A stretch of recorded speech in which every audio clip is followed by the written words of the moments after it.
नुआ संसार तोते अभिनंदन तो चल बाटरे झर फूल चंदन तो चल बाटरे झर फूल चंदन समयर चक्का भौरी घुरे घुरे फूले कांदनालो चढ़ीबु तू फूल सवारी धीरे धीरे फूले कांदनालो बाहादर सुख परा विधाता देइछि तोते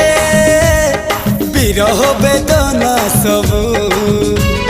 सहिबाकु हवा मते